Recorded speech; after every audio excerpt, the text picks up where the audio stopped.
Hi. Are we recording? Yes, I think we are. Hi, I'm Mike Morales. You are watching and listening to Sipping Off the Cuff on Tequila Aficionado Media on all of our channels and networks. I'm sitting here in the heartbeat of the San Gabriel Valley in Southern California. That young man out there is Jim Johnston in Youngstown, Ohio. Jim, and I have had the really distinct pleasure of dissecting Mico tequila. Again, as you can see, I've had a little bit of mine. Jim has just broke the seal off of his off camera. And this is a deep, rich Anejo, Jim. I mean, this is, but it's almost got like a brassy notes on it. It's almost like, and I'm not sure if that's because of the label. The label sometimes plays a little bit of tricks on you on optics. Um, but if you folks can see that, that's got like a that's looks like a strawberry blonde. Yeah, and we talked about the barrel. This might have picked up something from the second barrel, Right. To get a little bit of that coloration. We'll give you the ins and outs and all the backstory. But as we normally do, as is our custom, we're going to taste the juice first. Then we'll give you all the stats and stories on it. So bear with us here. I'm gonna pour mine into a Glencairn. I'm not sure what Jim is going to use. What his tool? Mezcal Jarrito right here. That's Tassel Jarrito. All right. And again, we're going to pour a little bit into the glass here. It's a beautiful.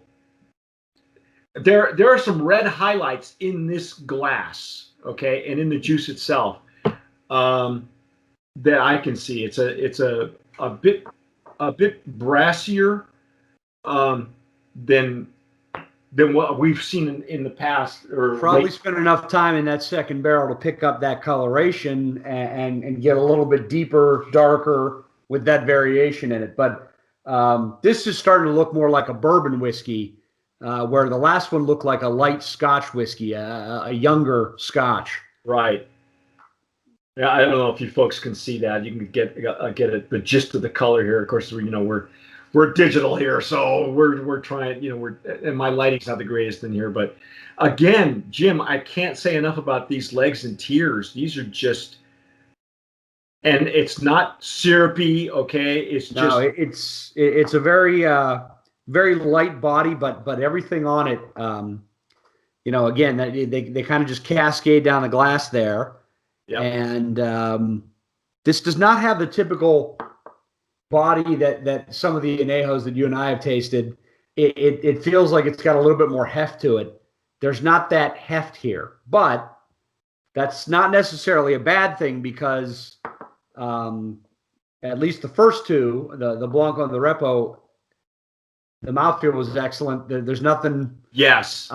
It's light, and I think it's light in a way that it's letting the flavor do its work rather than you having, to chew on it at all. It just kind of comes there. So it's okay. I'm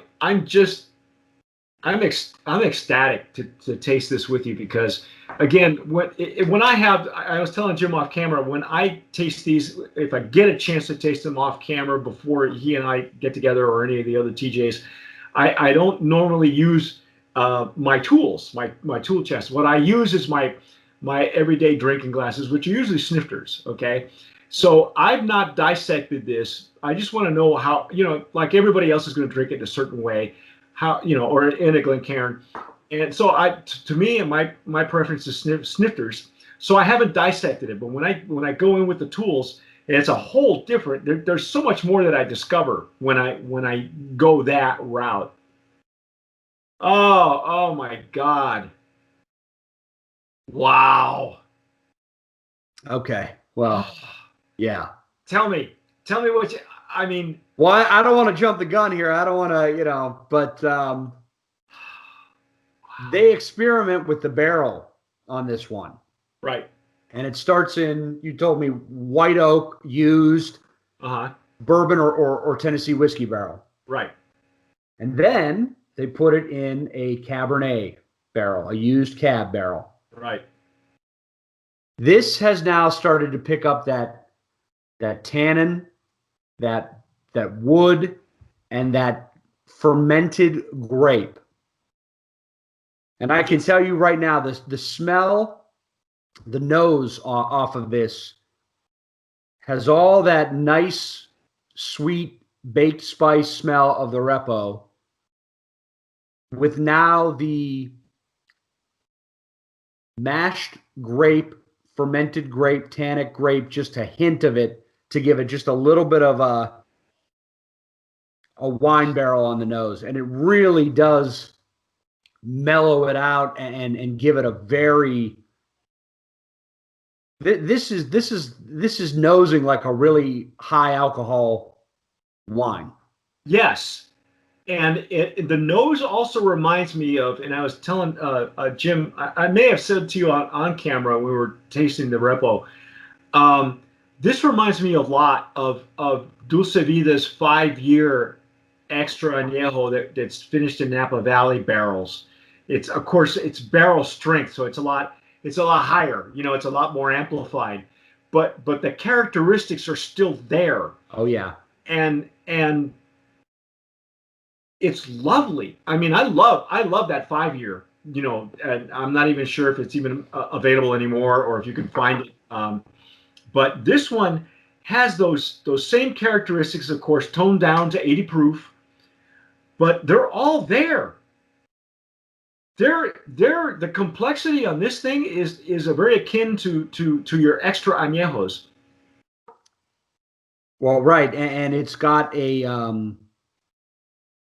completely different layer of nose on it that is coming from that second barrel time with the cab that is really adding complexity to this, but also the complement of that grape and tannin and wine the fermentation of the grape is backing off what I think would have been a much heavier baking spice if it was just an añejo that spent all that time in the bourbon barrel with the char. Right. And it just kind of balances it to the point where this is, once again, if you're going to make a candle, you might want to, you could probably do this and have a nice selling candle.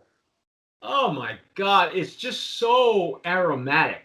Oh. And the, you know, we had some floral blossom in the Blanco, and then as we went to the Reposado, it became this marmalade, and now it's become this. I think it's back to orange blossom, but like in a much more. It's like a forest of Yeah. You know, and I've done that before. I've been horseback riding in springtime through orange groves, and the smell, it's almost hypnotic. You know, it's I want to say it's kind of like when you go through a field of jasmine or lavender. You know, it's got that. It's almost not even like a fruit blossom, but it's almost like an herb blossom of something. You know, it's fragrant, like heavy, like on a humid evening. You know, out. Wow. Well, we don't really horseback ride through orange groves here in Ohio. I'm going to take your word for that one. I will tell you what kind of got mellowed in that floral citrus nose from the Blanco to the Repo has reemerged, and it has brought with it that tannic grape tang to it. Okay. So that there is just a nose of the sweetness isn't as much as the Blanco. The floral is more so than the Repo, but now there's a little bit of a non-citrus tang, a grape tang to it that's giving it this very light and gently sweet kind of bittersweetness in the nose. Wow. That's spectacular, man. Look at the legs on that thing. It's just evenly. It's not syrupy. It's just nice and even. We got to dive in, man. Let's taste it. Let's taste this. Why not?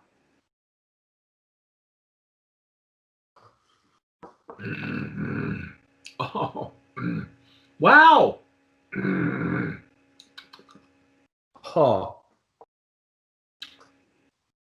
Where's that pepper coming from? Is that pepper, or is that from the wine barrel, or is that from the cinnamon spice? What am I getting? I, you know, it,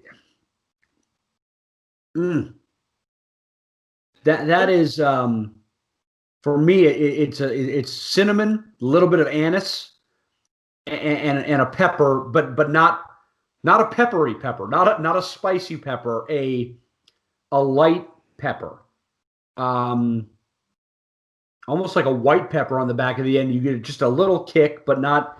This is so balanced in the way that it goes from the front of your palate to the back of your palate. There's not one single note of this that stands out, but it happens in a way that it's just like, this is so nice. The way that all of that flavor profile, that probably all of it together shouldn't go together, but it does. Yeah.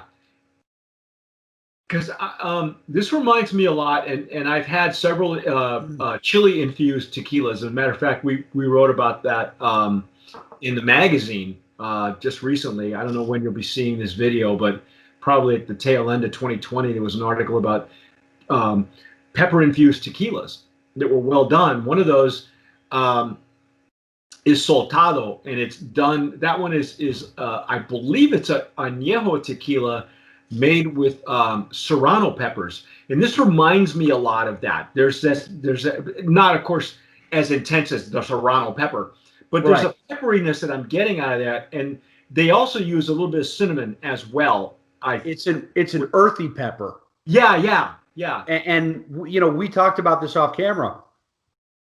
They're using that bourbon barrel, then Cabernet barrel, and the distiller on this knows what a wine, a good Cabernet wine, should smell like and taste like, and how that flavor should progress when you drink it. And obviously, she knows what a good tequila should smell like and taste like.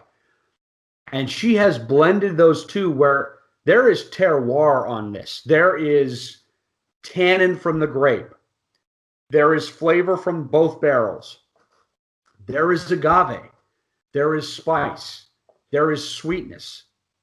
And I don't think I've had a tequila with you where the Blanco, the Repo, and the Anejo progress. It's a storyline of progression from, here's a flavor. This is the agave flavor in the Blanco. Right.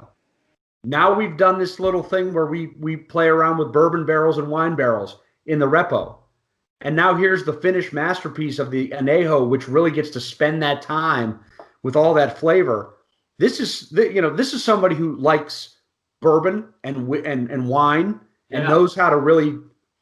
This has just got a great flavor profile. What am I getting in the center? I want to say it's an earthiness. Is that maybe the agave that I'm getting? But there's a distinct earthiness of some sort that I'm getting in the center, and it's not alcohol. There's virtually no alcohol in this right now. Again, I know what you're talking about. It's not alcohol, and it's for me. It tastes almost like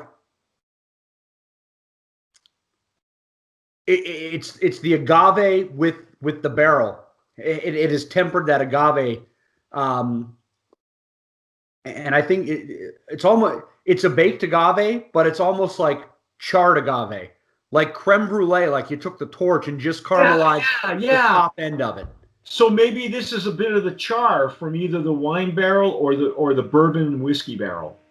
Well, and I think it's a little bit of the spice too, but it's not. We got baked agave in the Repo a little bit. Down. This is like you get that little hint of fresh agave with the baking spice, and then just that little bit of pepper that's almost like you just caramelize the top of that agave, and that little middle part you're talking about for me flows right into that baked spice and pepper at the end with a little bit of sweetness, and then a finish that is just, this plays so well front to back. Yeah, it does. And the creme brulee descriptor, if you watched our Reposado description, Jim had a pairing with croissant with marmalade on it. A croissant with marmalade. So now this is a creme brulee, folks, but not an overly sweet creme brulee. It's almost like a tiramisu. It's almost like it would go really well with like a coffee. And I'm not getting any coffee. I'm not that's getting what I'm getting. That little bittersweet of the tannic grape side of it. That's just that little bit of tang, that little zing on it. That's there. And we're lucky that I didn't taste anything with you earlier in quarantine, because everything would have been, this has got a sourdough flavor to it, or whatever bread I baked because I watched it on YouTube that day. Oh my God. But Wow. this is really, it's a soft sipper. There's so much complexity in it, but none of it, you could hold this in your mouth. Yes. Yes. Yeah, it's not astringent at all. No, there's no astringence, as you would maybe with something just aged in bourbon barrels where you get that dry finish and you're looking for it, right? This is not like that. There's a really, to me the intake is sweet, and then the explosion happens at mid palate, and like you said, it crescendos at the end, and now the finish is not like the Repo or even the Blanco. It's just something like a short, medium to short finish. Right, and it's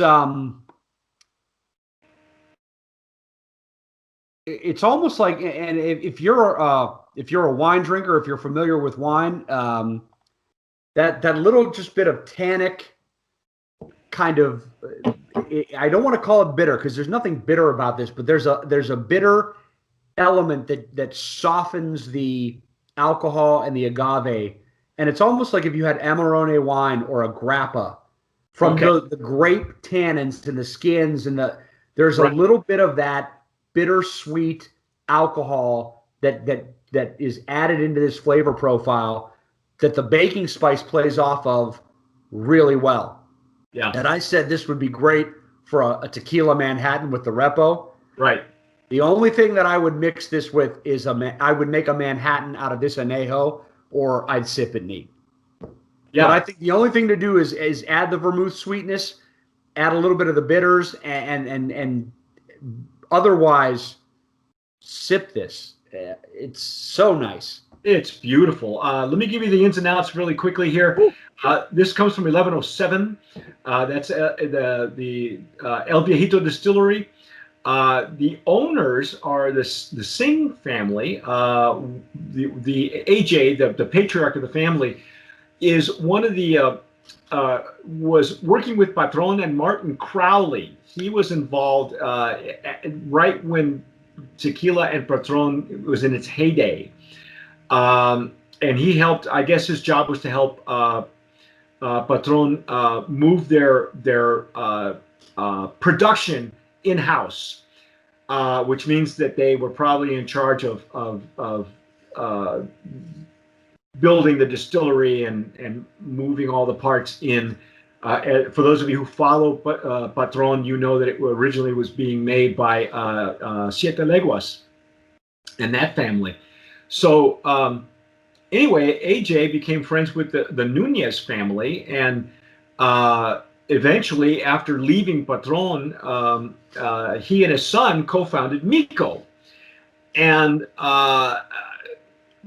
it's funny because I guess AJ is an old tequila madman, from what in the heyday of liquor companies, when they were really building and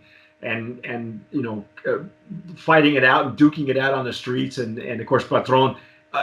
There's no greater story than the Patron story. If you haven't watched or read the Patron Way, you can read our review on it on our website. Patron Way was written by Martin Crowley's ex co-founder, ex-girlfriend, confidant, life partner. And it's a wonderful story. Actually, that book is more of a love story. And I believe that's headed, I don't know if that, last I heard, they were going to make a movie out of the book. So let's hope that happens, because I'd love to see that. Anyway, the family's from Playa Vista, California. And I guess a well-dressed monkey is Mico in Spanish for monkey, apparently. It's kind of like I guess it's a term of endearment. I have heard that name, that word before, not necessarily coming from Mexican Spanish, but other Latin American countries. And I'm trying to find. We don't have any POS. We don't know how long this has been aged. You know, it has to be the right amount, whatever it is. It really does. I think a lot of that barrel experiment turned out really well. Yeah, which has been aging for at least a year. Okay, so we know that's by law. It has to age at least a year to be called an añejo. We don't know how long, but it is aged in American white oak whiskey casks and bourbon casks, and then they experiment with the Cabernet casks. So it's finished and polished in that. And the female master distiller, her name is Karina Rojo. I want to talk to her, man. I gotta have her in our next profiles book because she is what she's developed. I would say is right on par with stuff that's coming out of what Meli Barajas puts together. She's the one responsible for TC Craft, La Gritona Tequila, and Vicara. You and I think, have had Vicara as well, if I'm not mistaken. And we've had TC Craft, I know that. TC Craft, yeah, we've had that before. And anything that Ana Maria Romero Mena touches, she's the other profile teacher, actually. And she's got a couple of tequilas in the entered in the 2020 version of our Brands of Promise, which by the time you see this, folks, we will have already announced the winners of 2020 Brands of Promise. But anyway, that's I'm going to say let's just give it to them across the board. Absolutely. Absolutely. In all three categories. This is Mico Tequila. We don't even have a price point for this right now. We don't know where it's available except for Southern California right now. But this will play well in Peoria and also in Youngstown. Yeah, absolutely. Of course, who knows what's available here now. So yeah. But anyway, that's our take on Mico Tequila. You have been listening and watching the Sipping Off the Cuff on Tequila Aficionado Media on all of our platforms. If you're watching us on YouTube, please subscribe, hit the notification bell so that way you folks are notified every time we upload a video. Leave a comment down below if you've had this tequila somewhere. Tell us what you think. And of course, hit the like button because like buttons are good for us. If you're listening to us on the podcast, please subscribe where you get your whether it's iTunes or Spotify. But whatever you do, tomar sabiamente. Sip wisely.